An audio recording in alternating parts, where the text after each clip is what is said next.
Economic depression. Sounds bad, right? That's because it is. We're talking about huge job losses, businesses closing left and right, and people struggling to put food on the table. It's happened before, and frankly, it's terrifying to think about it happening again. The good news is that governments can actually do a lot to prevent it. Think of it like stopping a giant snowball from rolling downhill and crushing your town. It takes planning, it takes effort, but it's way better than getting flattened.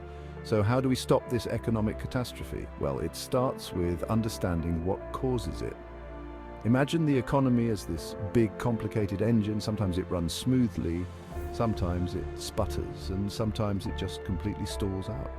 Our job is to figure out how to keep the engine running as smoothly as possible, and that's where governments come in.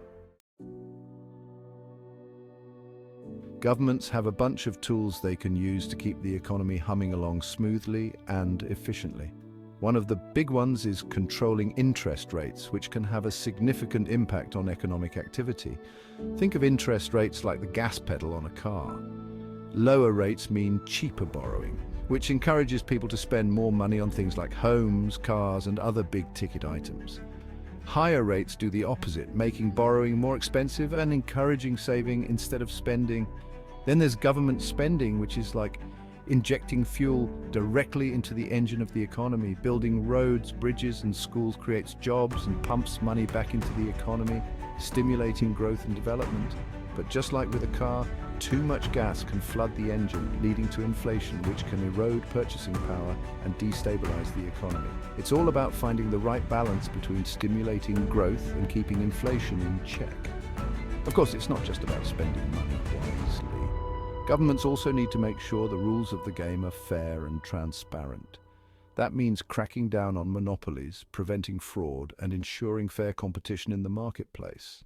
When businesses know the rules and trust that everyone is playing by them, they're more likely to invest, grow, and create jobs, which benefits the entire economy. It's like making sure the referees are doing their job in a football game, ensuring fair play and adherence to the rules.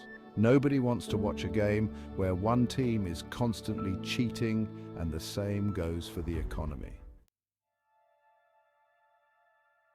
One of the most important things governments can do is regulate the financial industry. This means setting rules and guidelines to ensure that financial institutions operate in a safe and sound manner. Remember the 2008 financial crisis?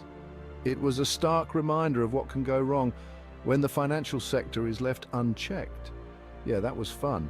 A big part of what caused that mess was banks taking on too much risk. They were making risky bets with other people's money. They were like a bunch of teenagers throwing a house party while the parents were away, except instead of trashing the house, they trashed the global economy.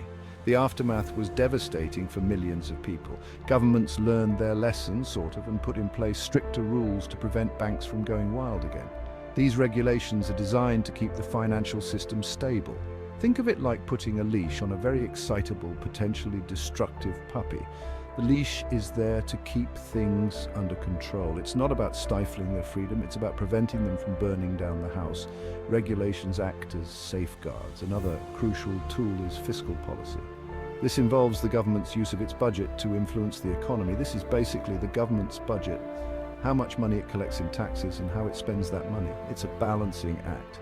During an economic downturn, governments can increase spending or cut taxes to stimulate demand. This helps to boost economic activity. It's like giving the economy a shot of adrenaline. The goal is to jumpstart growth and get things moving again. But just like with adrenaline, too much can be a bad thing. Overstimulating the economy can lead to inflation and other issues. Governments need to be careful not to rack up too much debt, or they'll be dealing with a whole different set of problems down the road. Managing debt responsibly is key to long-term stability.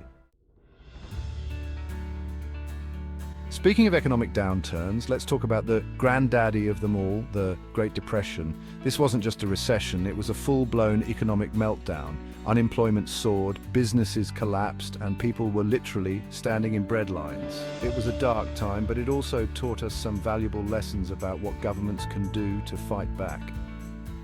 Enter Franklin D. Roosevelt and his New Deal. The New Deal was a series of programs and projects designed to put people back to work and get the economy moving again. The government built dams, bridges, schools and parks, creating millions of jobs in the process. They also introduced social security, which provided a safety net for the elderly and unemployed. The New Deal wasn't perfect, but it helped to pull the country out of the Great Depression and laid the foundation for a more stable economy in the decades that followed. Section 5. Spending wisely, investing in the future. Now, some people might say, but John, isn't all this government spending going to bankrupt us? And to them I say, calm down, Greg, and let me finish. Yes, governments need to be responsible with their spending. But there's a big difference between wasteful spending and smart investments. Investing in education, infrastructure, and research and development is like planting seeds for future economic growth. It might not pay off immediately, but it will create a more prosperous future for everyone. Think of it like this. Would you rather live in a house with a leaky roof, crumbling foundation, and outdated wiring, or a house that's been well maintained and upgraded over time? The same logic applies to the economy. Investing in things like education and infrastructure might seem expensive in the short term, but it's a lot cheaper than dealing with the consequences of neglect down the road.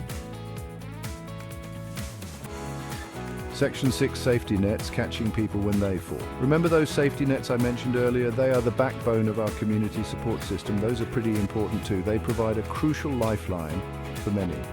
Even in a healthy economy, people lose their jobs, get sick, or face unexpected hardships. These challenges can strike anyone, anytime. That's where social safety net programs like unemployment insurance, food stamps, and healthcare subsidies come in. They offer a safety cushion. These programs aren't about handouts, they're about providing a temporary cushion for people who are down on their luck so they can get back on their feet and contribute to the economy again. It's about resilience and recovery. Think of it like this. If someone is drowning, you don't just stand on the shore and tell them to swim harder. You take action. You throw them a life preserver. You offer them a chance to survive and thrive. Social safety net programs are like life preservers for people who are struggling to stay afloat economically. They are essential for stability. They provide essential support during tough times and help to prevent people from falling into poverty, which can have long-term negative consequences for both individuals and the economy as a whole. By supporting these programs, we invest in a stronger, more resilient society. Section 7, fair play, making sure everyone has a chance. Another important role of government is promoting economic opportunity for all. That means investing in education and job training programs so everyone has the skills they need to succeed in the 21st century economy. It also means tackling systemic barriers to opportunity like discrimination based on race, gender, or sexual orientation. When everyone has a fair shot at success, the entire economy benefits. Think of it like a basketball game where only one team is allowed to shoot the ball. Sure, that team might win a few games, but it's not exactly a fair or exciting contest. The same goes for the economy. When everyone has an equal opportunity to participate and contribute, the economy is stronger, more dynamic, and more resilient. Section 8. Watching for warning signs, don't ignore the data. Of course, preventing economic depressions isn't just about reacting to problems after they arise. It's also about being proactive and monitoring the economy for warning signs. Governments have access to a wealth of data on things like employment, inflation, consumer spending, and investment. By carefully analyzing this data, they can identify potential problems early on and take steps to address them before they snowball into something much worse. Think of it like a doctor monitoring a patient's vital signs. Changes in heart rate, blood pressure, or temperature can be early indicators of a more serious health problem. Similarly, changes in economic indicators can signal underlying weaknesses or imbalances that, if left unchecked, could lead to a recession or even a depression spreading.